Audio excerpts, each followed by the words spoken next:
বন্ধুরা সবাই কেমন আছো? আশা করি সবাই ভালো আছো। তো বন্ধুরা, রিঙ্কুজ রান্নাঘরে তোমাদের সবাইকে স্বাগত জানাই। তো আজ যেহেতু সানডে, তো একটা নতুন রেসিপি নিয়ে তোমাদের সামনে চলে এলাম। কীভাবে ঘরোয়া পদ্ধতিতে কম সময়ের মধ্যে কম জিনিসের মধ্যে ফ্রাইড রাইস বানানো যায় সেটাই আমি তোমাদের কাছে শেয়ার করছি। তো ফ্রাইড রাইস বানানোর জন্য দেখো, আমি সবার প্রথমে চাল বাসমতি রাইস বা দেরাদুন রাইস যাই নাও তোমরা, সেটাকে আধা ঘন্টা বা 30 মিনিট মতো আমি ভিজিয়ে রেখেছিলাম। তার সাথে আমার লাগছে গাজর, বিনস, মটরশুঁটি, ক্যাপসিকাম, এইসব আমি একটু টুকরো করে কেটে নিয়েছি। আর লাগছে কাজু, কিশমিশ, তারপরে গরম মশলার সমস্ত আইটেম, আর একটু কাঁচা লঙ্কা চেরা এর মধ্যে দিয়ে দিয়েছি।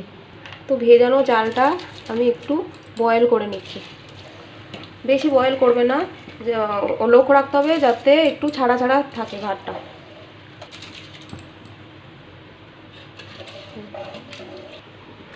তো বন্ধুরা, ফ্রাইড রাইস বানানোর জন্য আমার কড়াই গরম করে একটু ঘি দিয়ে দিলাম।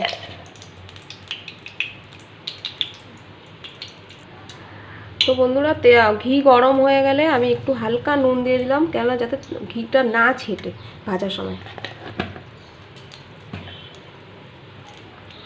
তো আমি যে এই কাজু, কিশমিশ আর বাকি গরম মশলাগুলো রেখেছিলাম সেগুলো এই ঘিয়ের মধ্যে দিয়ে দিচ্ছি। হালকা একটু ভেজে নেব। মশলাটা হালকা গোল্ডেন ব্রাউন ভাজা হয়ে গেলে কেটে রাখা সবজিগুলো দিয়ে দিলাম।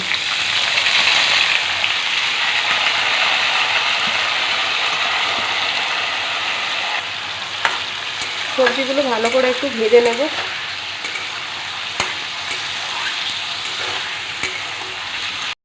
তো বন্ধুরা, সবজিটা ভাজা হয়ে গেছে, হালকা ফ্রাই। তো এর মধ্যে আমি একটুখানি চিনি অ্যাড করব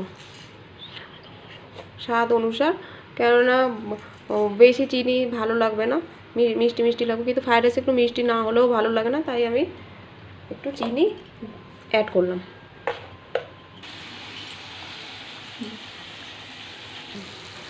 এবার বয়েল করা রাইসটা আস্তে আস্তে করে একটু সবজির মধ্যে দিয়ে দেবো।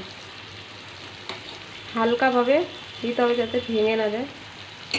তো হালকা নাড়তে হবে আর রাইসটা হালকা হালকা করে দিতে হবে।